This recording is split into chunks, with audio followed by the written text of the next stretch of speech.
புனேயிலிருந்து டெல்லி வந்த ஆகாசா ஏர் விமானத்தின் மீது பறவை மோதிய நிலையில் டெல்லியில் பத்திரமாக தரையிறங்கியது. புனேயிலிருந்து போயிங் 737 மேக்ஸ் 8 விமானம் காலை 8 மணிக்கு 200 பயணிகளுடன் டெல்லிக்கு கிளம்பியது. டெல்லியை நெருங்கும் போது 10 மணியளவில் பறவை ஒன்று விமானத்தின் மீது மோதியது. எனினும் இந்திரா காந்தி சர்வதேச விமான நிலையத்தில் விமானம் பாதுகாப்பாக இறங்கியது. பயணிகள், விமான பணியாளர்கள் பத்திரமாக இறங்கினர். பறவை மோதியதால் பாதிப்பு ஏற்பட்டதா என பொறியாளர்கள் குழு ஆய்வு செய்து வருகின்றனர்.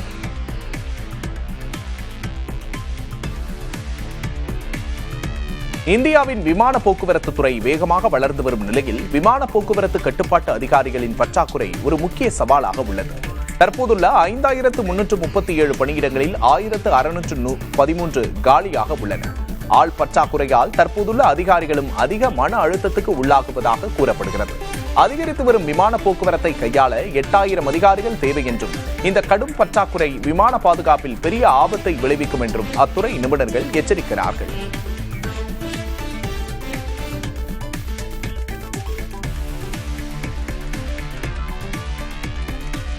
சென்னை பல்கலைக்கழகத்தில் கடந்த 3 ஆண்டுகளாக மாணவர்களுக்கான மதிப்பெண் சான்றுகளை அச்சிட பணம் இல்லை என தகவல் வெளியாகியுள்ளது. சென்னை பல்கலைக்கழகத்தின் கீழ் 118 இணைப்பு கல்லூரிகள், 37 தன்னாட்சி கல்லூரிகள் செயல்பட்டு வருகின்றன. இந்த நிலையில் கடந்த 3 ஆண்டுகளாக மாணவர்களுக்கு மதிப்பெண் சான்று மற்றும் தற்காலிக சான்றிதழ்கள் விநியோகிக்கப்படவில்லை என்றும், அதற்கான போதிய நிதி இல்லை என்றும் தி இந்து ஆங்கில நாளிதழ் செய்தி வெளியிட்டுள்ளது. இதன் காரணமாக உயர்கல்வி படிக்க அல்லது வேலையில் சேர விரும்பும் மாணவர்கள் தங்கள் தற்காலிக சான்றிதழ் மற்றும் மதிப்பெண் அறிக்கைகளை பெற பல்கலைக்கழகத்தை நேரில் அணுக வேண்டியிருப்பதாக கூறப்படுகிறது.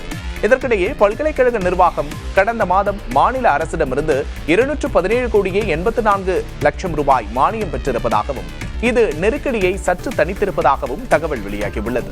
ஒவ்வொரு செமஸ்டரிலும் 5.5 லட்சம் மாணவர்களுக்கு மதிப்பெண் சான்றிதழ்கள் விநியோகிக்கப்படுவதாகவும், மதிப்பெண் சான்று வழங்கப்படாத மாணவர்களுக்கு அவற்றை வழங்கும் பணி தொடங்கியிருப்பதாகவும் பேராசிரியர் ஜான் தெரிவித்துள்ளதாக தி இந்து ஆங்கில நாளிதழில் செய்தி வெளியாகியுள்ளது. ராஜஸ்தான் மாநிலம் ஜோத்பூரில் உள்ள பல்கலைக்கழகம் வெளியிட்ட தேர்வு முடிவுகளில் ஒரு மாணவருக்கு 100க்கு 120 மதிப்பெண்கள் வழங்கப்பட்டிருந்தது சர்ச்சையை ஏற்படுத்தியது. BA 2ஆம் செமஸ்டர் மாணவர்களின் தேர்வு முடிவுகள் இணையதளத்தில் வெளியான போது இந்த தவறு கண்டுபிடிக்கப்பட்டது. மாணவர்கள் சுட்டிக்காட்டியுடன் பல்கலைக்கழக நிர்வாகம் உடனடியாக முடிவுகளை நீக்கியது. இது தற்செயலாக நிகழ்ந்த பிழை என்று துணைவேந்தர் ஒப்புக்கொண்டார். டெல்லி டெஸ்ட் போட்டியின் போது மேற்கிந்திய தீவுகள் அணியின் ஜாம்பவான் கிரிக்கெட் வீரர் பிரையன் லாரா அவர்களின் டிரெஸ்ஸிங் ரூமிற்கு சென்றார். பயிற்சியாளர் டேரன் சமி மற்றும் கேப்டன் ரோஸ்டன் சேஸ் ஆகியோரை சந்தித்து பேசினார். மிஷன் இந்தியா திட்டத்தின் கீழ் நிதி திரட்ட சென்ற லாரா வெஸ்ட் இண்டீஸ் வீரர்கள் மத்தியில் விளையாட்டு பற்று இல்லாமை குறித்து கவலை தெரிவித்தார். 30 வருடங்களுக்கு முன் வசதிகள் இல்லாவிட்டாலும் மேற்கிந்திய தீவுகளுக்காக விளையாட வேண்டும் என்ற வெறி இருந்ததாக லாரா கடந்த காலத்தை நினைவு கூர்ந்தார்.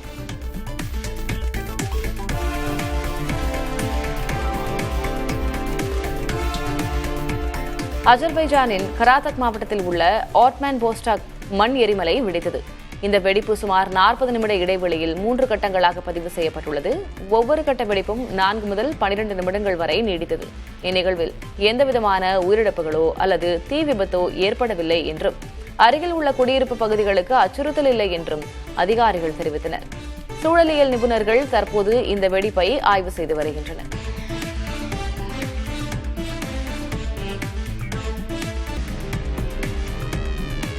கேரளாவில் நகர்ப்புற போக்குவரத்தை மறுவரையறை செய்யும் வகையில் கொச்சி வாட்டர் மெட்ரோ புதிய மைல்கல்லை எட்டியுள்ளது.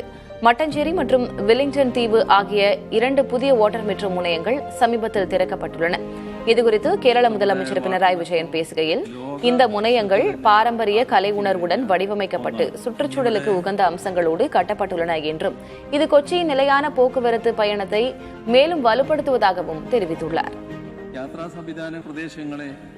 പരസ്പരം ബന്ധിപ്പിക്കുന്ന കണ്ണിയായി വാട്ടർ മെട്രോ മാറുകയാണ്. சென்னையில் வண்ண மீன் வர்த்தக மையத்தை முதல்வர் ஸ்டாலின் திறந்து வைத்தார். வில்லிவாக்கத்தில் 53 கோடி ரூபாய் செலவில் 3 தளங்களோடு 188 கடைகள் மற்றும் 5 உணவகங்களோடு வண்ண மீன் வர்த்தக மையம் கட்டி முடிக்கப்பட்டது. இந்நிலையில் வர்த்தக மையத்தை நேற்று திறந்து வைத்த முதல்வர் ஸ்டாலின் கடை ஒதுக்கீட்டு ஆணைகளை வழங்கினார்.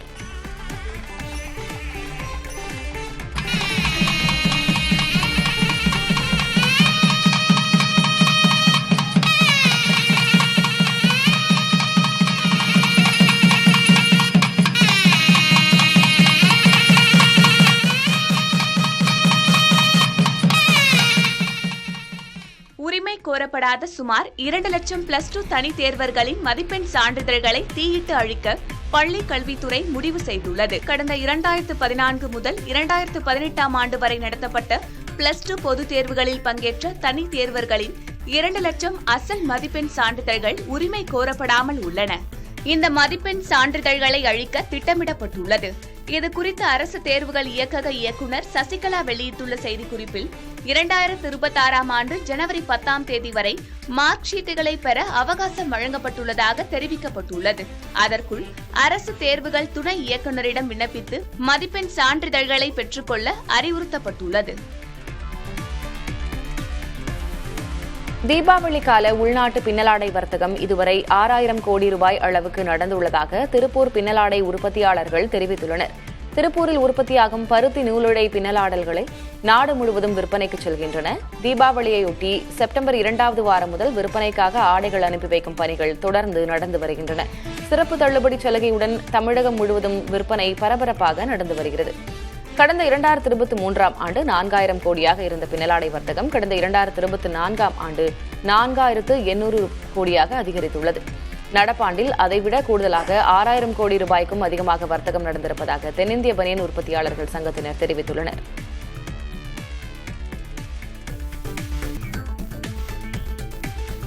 காரைக்கால் மீன்பிடி துறைமுகத்தின் விரிவாக்க பணியை பிரதமர் நரேந்திர மோடி காணொலி வாயிலாக தொடங்கி வைத்தார். காரைக்காலில் உள்ள மத்திய அரசின் NIT கல்லூரியில் நடைபெற்ற நிகழ்வில் டெல்லியிலிருந்து காணொலி வாயிலாக பிரதமர் நரேந்திர மோடி 130 கோடி ரூபாய் மதிப்பில் பல்வேறு வசதிகள் மற்றும் அதிநவீன தொழில்நுட்பத்துடன் கூடிய துறைமுக விரிவாக்க பணியை தொடங்கி வைத்தார். மீன்பிடி துறைமுகத்தில் விசைப்படகுகள் நிறுத்தும் வகையில் விரிவாக்கம் செய்ய வேண்டும் என காரைக்கால் மீனவர்கள் கோரிக்கை வைத்திருந்தனர்.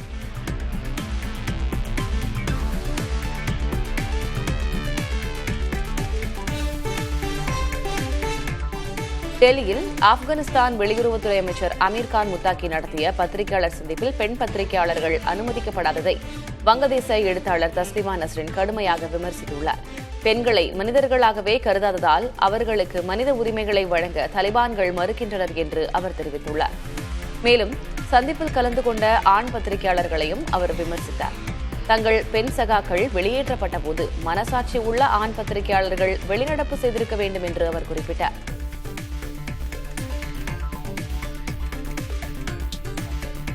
டெல்லியில் நடந்த ஆப்கானிஸ்தான் அமைச்சர் செய்தியாளர் சந்திப்பில் பெண் பத்திரிகையாளர்கள் அனுமதிக்கப்படாததில் தங்களுக்கு தொடர்பில்லை என வெளியுறவு அமைச்சக வட்டாரங்கள் தெரிவித்துள்ளன. காங்கிரஸ் கட்சி மற்றும் செய்தியாளர்களிடமிருந்து கடும் விமர்சனங்கள் வந்த நிலையில் இவ்விளக்கம் வெளியாகியுள்ளது. ஆப்கானிஸ்தானில் தலிபான் ஆட்சியாளர்கள் பெண்களின் உரிமைகளை மறுத்து வருவதாக குற்றச்சாட்டுகள் உள்ள நிலையில் டெல்லி நிகழ்விலும் பெண் செய்தியாளர்களை அனுமதிக்க மறுத்தது சர்ச்சையை ஏற்படுத்தியுள்ளது.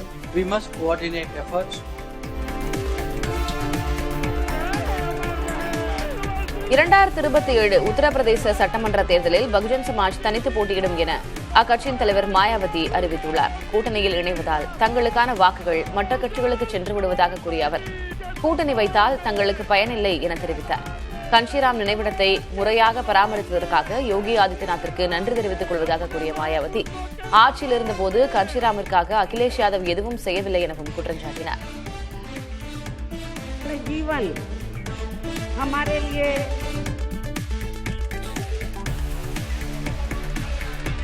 பீகார் சட்டமன்ற தேர்தலையொட்டி ஜன்சுராஜ் கட்சித் தலைவர் பிரசாந்த் கிஷோர் தனது பரப்புரையை தொடங்கியுள்ளார். ராஷ்டிரிய ஜனதா தளம் கட்சியின் தலைவர் தேஜஸ்வி யாதவின் சொந்த தொகுதியான ராகோபூர் தொகுதியில் பேரணி நடத்தினார். தேஜஸ்வி யாதவுக்கு எதிராக ராகோபூர் தொகுதியில் பிரசாந்த் கிஷோர் களமிறங்கக்கூடும் என கூறப்படும் நிலையில் அது குறித்த அதிகாரப்பூர்வ அறிவிப்பு இதுவரை வெளியிடப்படவில்லை. ராகோபூர் தொகுதியில் அவர் பரப்புரை மேற்கொண்டுள்ளது எதிர்பார்ப்பை வலுப்படுத்தும் வகையில் அமைந்துள்ளது.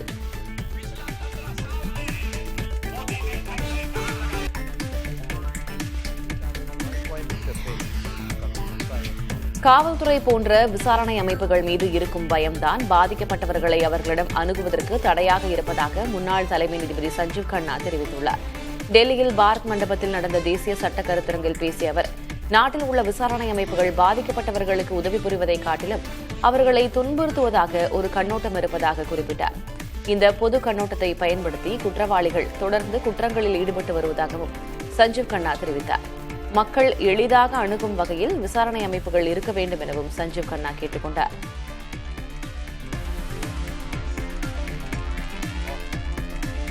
described it as toy point defense. Delhi அரசு தனது கவர்னன்ஸ் த்ரூ வாட்ஸ்அப் திட்டத்தின் கீழ் பிறப்பு மற்றும் சாதி சான்றிதழ்கள் உட்பட சுமார் 50 பொது சேவைகளை வாட்ஸ்அப் மூலம் வழங்க முடிவு செய்துள்ளது. இந்த சேவையை பெற பயனர்கள் AI வசதியோடு இந்தி மற்றும் ஆங்கிலம் என இருமொழி சப்போர்ட் உடன் உரையாடலாம். இதன் மூலம் தேவையான ஆவணங்களை பதிவேற்றம் செய்யலாம், கட்டணம் செலுத்தலாம் மற்றும் விண்ணப்ப நிலையை கண்காணிக்கலாம். இத்திட்டத்தை டெல்லி அரசின் தகவல் தொழில்நுட்பத்துறை செயல்படுத்த உள்ளது.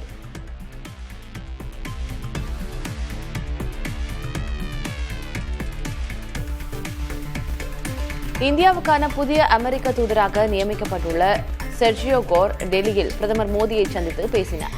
இந்த சந்திப்பில் பாதுகாப்பு, வர்த்தகம், தொழில்நுட்பம் மற்றும் கனிமங்கள் போன்ற துறைகளில் இருதரப்பு உறவுகளை வலுப்படுத்துவது குறித்து இருவரும் ஆலோசித்தனர். இந்த சந்திப்பின் போது மோடியை மிகச் சிறந்தவர் என பாராட்டி ட்ரம்ப் கையெழுத்திட்டு கொடுத்திருந்த புகைப்படத்தை மோடியிடம் கோர் வழங்கினார். ட்ரம்பிற்கு நெருக்கமானவராக அறியப்படும் கோரின் இந்த சந்திப்பு இருதரப்பு உறவில் உள்ள சிக்கல்களை சரி செய்யும் முக்கிய நகர்வாக கருதப்படுகிறது. Ahead for both of our nations. மகாராஷ்டிராவில் கனமழையால் பாதிக்கப்பட்ட விவசாயிகளுக்கு மாநில அரசு வழங்கும் நிவாரணம் போதுமானதாக இல்லை என்று சிவசேனா தலைவர் உத்தவ் தாக்கரே கடுமையாக விமர்சித்துள்ளார். வெள்ளத்தால் பாதிக்கப்பட்ட விவசாயிகளுக்கு உடனடியாக முழுமையான விவசாய கடன் தள்ளுபடி செய்ய வேண்டும் என்று அவர் வலியுறுத்தியுள்ளார். மேலும் பயிர் சேதத்திற்கு ஹெக்டேருக்கு 50,000 நிவாரணத்தை அறிவிக்க வேண்டும் என்றும் இதுகுறித்து விவாதிக்க மாநில சட்டமன்றத்தின் சிறப்பு கூட்டத்தை கூட்ட வேண்டும் என்றும் தாக்கரே கோரிக்கை விடுத்துள்ளார்.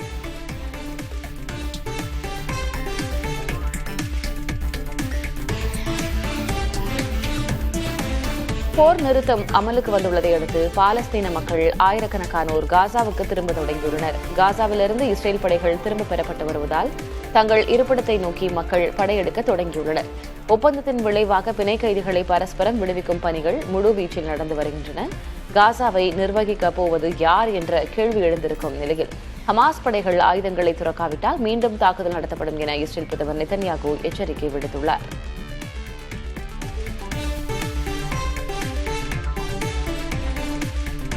ஹமாஸ் அமைப்பினர் வசம் உள்ள பிணை கைதிகள் விடுவிக்கப்படும் நடவடிக்கையை வரவேற்று இஸ்ரேல் மக்கள் கொண்டாடி மகிழ்ந்தனர்.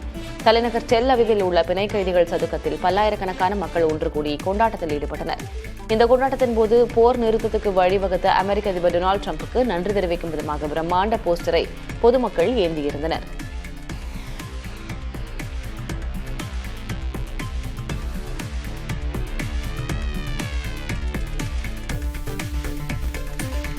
இஸ்ரேலுக்கும் ஹமாஸுக்கும் இடையே அமைதியை ஏற்படுத்த ட்ரம்ப் எடுத்து வரும் முயற்சிகள் பரவலான பாராட்டை பெற்றுள்ளது. கடந்த 20 ஆண்டுகளில் எந்த அமெரிக்க அதிபர்களும் மேற்கொள்ளாத முயற்சியை ட்ரம்ப் மேற்கொண்டிருப்பதாக சர்வதேச புவி அரசியல் நிபுணர்கள் பாராட்டுகின்றனர். எனினும் ட்ரம்ப் முன் இன்னும் பல சவால்கள் இருப்பதாகவும் கூறுகின்றனர். முக்கியமாக ஹமாஸ் தனது ஆயுதங்களை ஒப்படைப்பது போன்ற சிக்கலான விவரங்கள் இன்னும் இறுதி செய்யப்படாதது போர் நிறுத்த செயல்பாட்டில் பெரும் சவாலாக பார்க்கப்படுகிறது. தனது முதல் பதவிக்காலத்தில் எட்டிய அப்ரஹாம் ஒப்பந்தங்களை விரிவாக்கம் செய்து மத்திய கிழக்கில் அமைதியை கொண்டுவரும் முயற்சியில் ட்ரம்ப் இறங்கியிருப்பதாக கூறப்படுகிறது.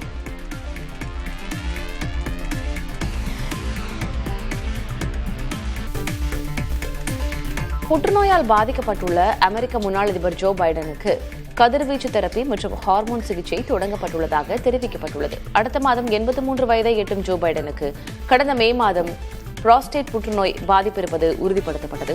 தொடர்ந்து பல்வேறு சிகிச்சைகளை பெற்று வரும் ஜோ பைடனுக்கு கடந்த செப்டம்பர் மாதம் தோலில் இருந்த புற்றுநோய் செல்களை அகற்றும் மோஸ் சிகிச்சை அளிக்கப்பட்டது.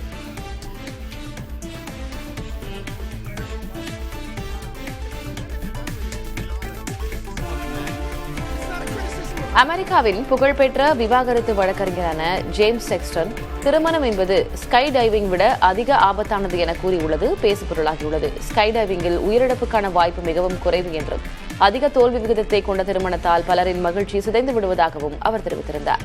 இதுகுறித்து கருத்து கூறியுள்ள மனோதத்துவ நிபுணர்கள் தனிமை பயம் மற்றும் வாழ்க்கை துணை மீதான நம்பிக்கை போன்ற உளவியல் தேவைகளுக்காக திருமணம் செய்து கொள்வதாக தெரிவித்துள்ளனர்.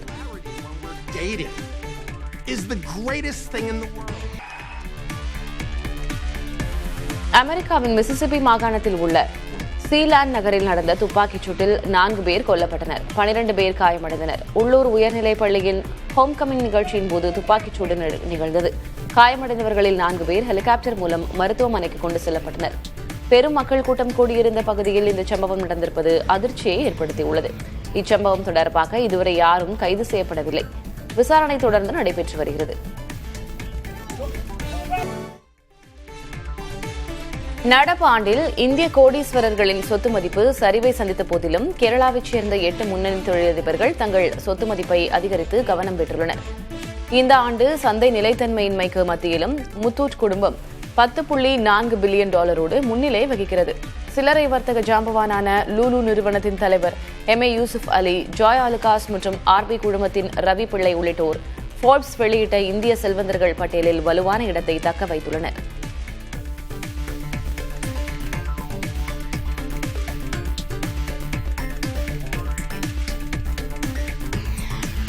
கொய்யாப்பழத்தை விட அதன் இலைகளில் அதிக அளவு நன்மைகள் இருப்பதாக மருத்துவ நிபுணர்கள் அறிவுறுத்துகின்றனர். அதன்படி கொய்யா இலை சாறு குடிப்பதால் செரிமான கோளாறு நீங்கும் என்றும், சொத்தைப்பல் வலி, வாய்ப்புண் மற்றும் ஈறுகள் பிரச்சினை உள்ளவர்களுக்கு தீர்வு கிடைக்கும் என்றும் நிபுணர்கள் தெரிவிக்கின்றனர். குறிப்பாக கொய்யா இலை தேநீர் குடித்து வந்தால் ரத்தத்தில் உள்ள சர்க்கரை மற்றும் தேவையற்ற கொழுப்புகள் குறையும் என மருத்துவர்கள் தெரிவித்தனர்.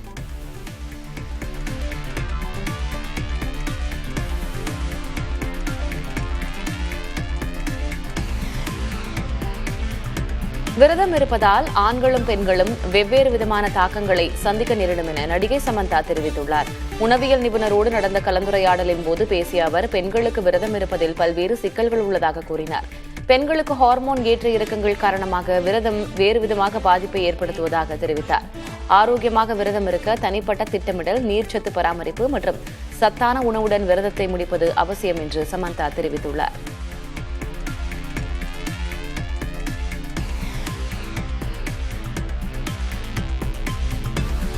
டெல்லியில் நடைபெறும் 2வது டெஸ்ட் கிரிக்கெட்டில் 2ஆம் நாள் முடிவில் இந்திய அணி 5 விக்கெட் இழப்புக்கு 518 ரன்கள் குவித்து டிக்ளேர் செய்தது.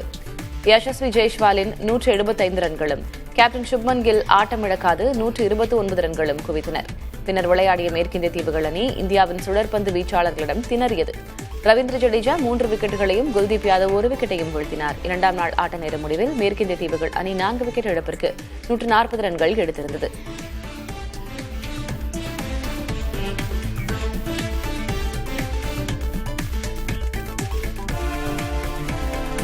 சர்வதேச டெஸ்ட் கிரிக்கெட்டில் ஒரே ஆண்டில் அதிக சிக்ஸர் விளாசிய இந்திய கேப்டன் என்ற சாதனையை சுப்மன் கில் படைத்துள்ளார். வெஸ்ட் இண்டீஸ் அணியுடனான டெஸ்ட் போட்டியில் மட்டும் 2 சிக்ஸர்கள் விளாசிய அவர் இந்த ஆண்டில் மட்டும் கேப்டனாக 14 சிக்ஸர்கள் அடித்துள்ளார். இதன் மூலம் ஒரே ஆண்டில் 13 சிக்ஸர்கள் அடித்திருந்த ரோஹித் சர்மாவின் சாதனையை முறியடித்துள்ளார்.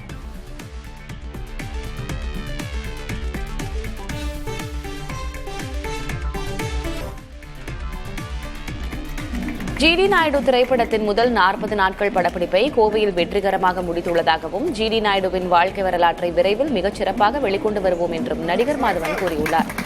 கோவை நகைக்கடை திறப்பு விழாவுக்கு வந்த நடிகர் மாதவன் செய்தியாளர்களை சந்தித்தார். விஜய் பரப்புரையில் 41 பேர் உயிரிழந்த விவகாரம் குறித்த கேள்விக்கு கருத்து கூற விரும்பவில்லை என்றவர் தனக்கு அரசியலுக்கு வரும் எண்ணம் இல்லை எனவும் கூறினார்.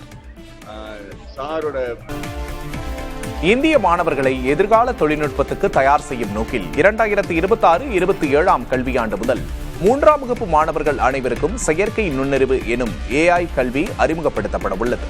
CBSE இதற்கான ஒரு கட்டமைப்பை உருவாக்கி வருகிறது. இருப்பினும் 1 கோடிக்கும் அதிகமான ஆசிரியர்களுக்கு AI கல்வியை வழங்குவது ஒரு பெரிய சவாலாக இருக்கும் என்று பள்ளிக்கல்வி செயலாளர் சஞ்சய் குமார் தெரிவித்துள்ளார்.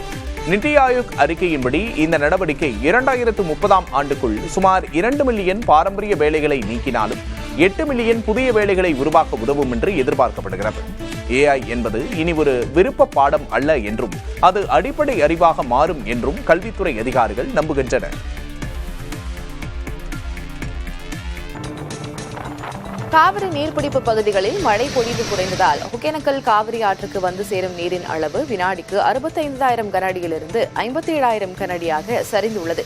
இருப்பினும் அனைத்து அருவிகளும் மூழ்கி 2வது நாளாக வெள்ளப்பெருக்கு நீடிப்பதால் சுற்றுலா பயணிகள் அருவிகளில் குளிப்பதற்கும் பரிசல்களை இயக்கவும் தடை நீட்டிக்கப்பட்டுள்ளது.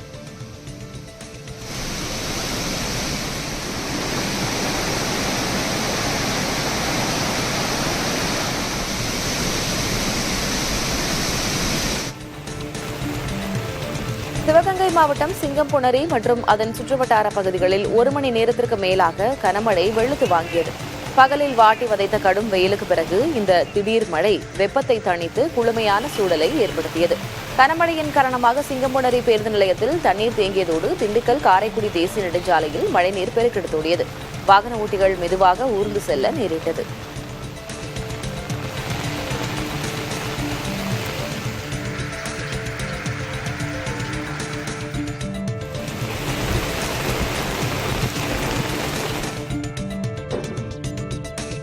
தேனி மாவட்டத்தில் பொழிந்த மழை காரணமாக வைகை அணைக்கான நீர்வரத்து வினாடிக்கு 684 கன அடியிலிருந்து 1063 கன அடியாக அதிகரித்துள்ளது. தொடர்ந்து குறைந்து வந்த நீர்வரத்து மீண்டும் அதிகரித்துள்ளதால் வைகை அணை நீரை நம்பியுள்ள தேனி, மதுரை உள்ளிட்ட 5 மாவட்டங்களைச் சேர்ந்த பாசன விவசாயிகள் மகிழ்ச்சி அடைந்துள்ளனர்.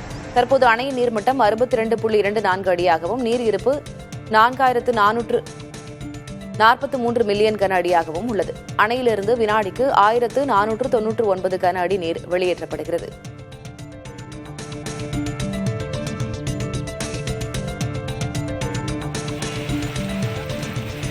கோவை, நெல்லை உள்ளிட்ட 10 மாவட்டங்களில் இன்று கனமழை பெய்யும் என வானிலை ஆய்வு மையம் அறிவித்துள்ளது. தமிழகத்தின் ஒரு சில இடங்களிலும் புதுச்சேரி மற்றும் காரைக்கால் பகுதிகளிலும் மிதமான மழை பெய்யக்கூடும் என தெரிவிக்கப்பட்டுள்ளது. கோவை மற்றும் நெல்லை மாவட்ட மலைப்பகுதிகள், நீலகிரி, தேனி, தென்காசி, மதுரையில் கனமழை பெய்யும் என்றும், திண்டுக்கல், திருச்சி, சேலம், நாமக்கல் மாவட்டங்களில் கனமழை பெய்யும் எனவும் கணிக்கப்பட்டுள்ளது.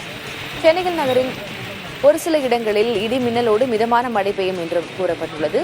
லட்சத்தீவு பகுதிகள் மற்றும் அதையொட்டிய குமரிக்கடல் பகுதிகளில் 55 கிலோமீட்டர் வேகத்தில் சூறை காற்று வீசக்கூடும் என எச்சரிக்கை விடுக்கப்பட்டுள்ளது.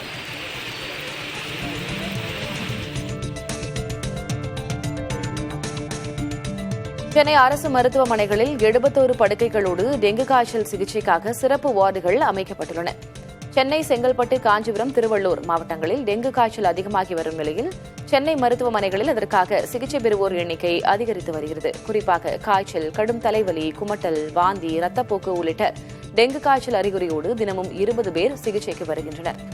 அவர்களுக்கு தனி அறையில் சிகிச்சை அளிக்கும் வகையில் அரசு மருத்துவமனைகளில் பிரத்யேக வார்டுகள் தயார் செய்யப்பட்டுள்ளன. இதனிடையே உடனடியாக சிகிச்சை பெற்றால் டெங்கு காய்ச்சல் உயிரிழப்பை தடுக்க முடியும் என மருத்துவர்கள் அறிவுறுத்தியுள்ளனர்.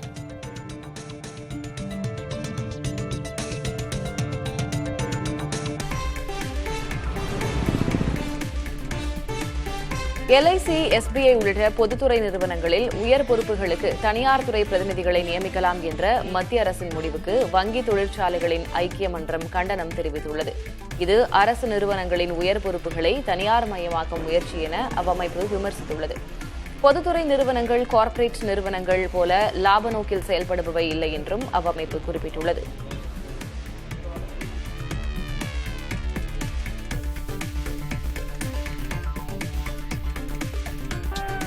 கிழக்கு கடற்கரை சாலையில் புதுச்சேரி முதல் பூண்டியன்குப்பம் வரையிலான 38 கிலோமீட்டர் தொலைவை 4 வழிப்பாதையாக அமைக்கும் பணி நிறைவடைந்துள்ளது. 1588 கோடி ரூபாய் செலவில் அமைக்கப்பட்ட இந்த புதிய சாலையால் சென்னை, நாகப்பட்டினம் இடையேயான பயண நேரம் 2 மணி நேரம் வரை குறையும் என எதிர்பார்க்கப்படுகிறது. இதன் மூலம் ஒட்டுமொத்த 300 கிலோமீட்டர் ECR பாதையில் இதுவரை 220 கிலோமீட்டர் தூரம் 4 வழிப்பாதையாக நிறைவடைந்துள்ளது. மத்திய அமைச்சர் நிதின் கட்கரி வரும் 13ஆம் தேதி இந்த சாலையை நாட்டுக்கு அர்ப்பணிக்க உள்ளார். தாங்கள் வழங்குவது மகளிர் உரிமை தொகையா அல்லது தேர்தல் அச்சார தொகையா என்று முதல்வர் ஸ்டாலினுக்கு பாஜக மாநில தலைவர் நயினா நாகேந்திரன் கேள்வி எழுப்பியுள்ளார். 2021 தேர்தலுக்கு முன்பு அனைத்து மகளிருக்கும் மாதம் 1000 ரூபாய் உரிமை தொகையாக வழங்கப்படும் என்று கூறிவிட்டு 2023ஆம் ஆண்டு வரை கிடப்பில் போட்டது ஏன் என்றும், 2026 சட்டமன்ற தேர்தல் நெருங்கும் வேளையில் சில மாதங்களில் மீதமுள்ள மகளிருக்கு உரிமை தொகை வழங்கப்படும் என்று கூறி மீண்டும் மீண்டும் தமிழக மகளிரை ஏமாற்ற முயற்சிப்பது ஏன் என்றும் அடுக்கடுக்கான கேள்விகளை எழுப்பினார்.